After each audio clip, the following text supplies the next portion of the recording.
Hello, my name is Amina Dosuki, and this is the video presentation for chapter 2, functions, and what's it called?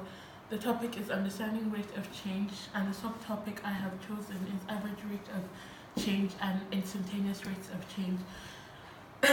I chose this topic because I want to know how the change of the dependent variable, which is y, corresponds to the independent variable, which is x, to be able to determine a price of commodities and quantity demanded.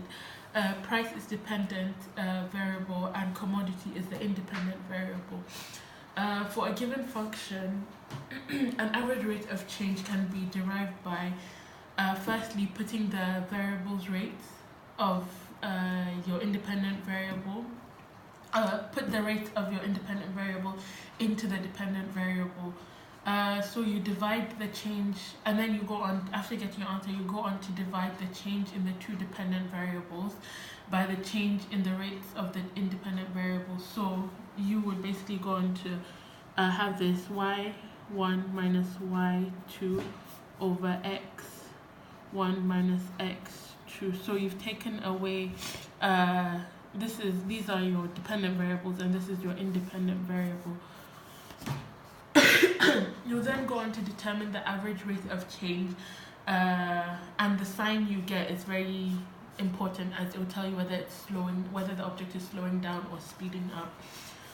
So this is the equation. Ft is equals minus 5t squared plus 10t plus 120 is the movement of a stone thrown in meters. So they want us to determine the average rate of change between t. T is equals 1 second and t equals 2 seconds.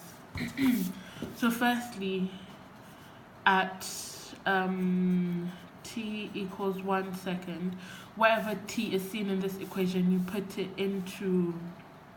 you put 1 into t basically.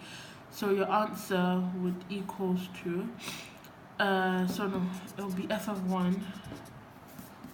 So f of 1, function of 1, is equals to minus 5 brackets 1 squared plus 10 times 1 plus 120.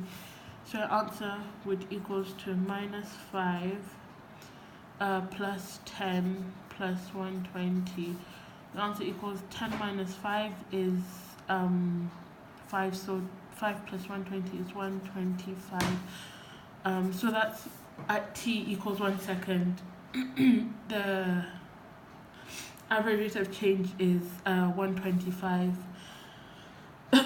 At t equals 2, you then solve for at t equals 2 seconds. So at t equals 2 seconds, f of 2 equals to minus 5 times 2 bracket squared plus 10 times 2 plus 120. So your answer will equals minus 20 plus 20 plus 120. So your answer will equals 20 minus 20 is 0. So your answer will equals 120. So average rate of change, this time average rate of change equals to 120 minus 125 over 2 minus 1. So your answer will equals minus 5 over 1. So your answer will equals minus 5 meters per second. And as we said earlier, the sign is very important, and as this is a minus, it tells us that the stone is slowing down, so the average rate is decreasing.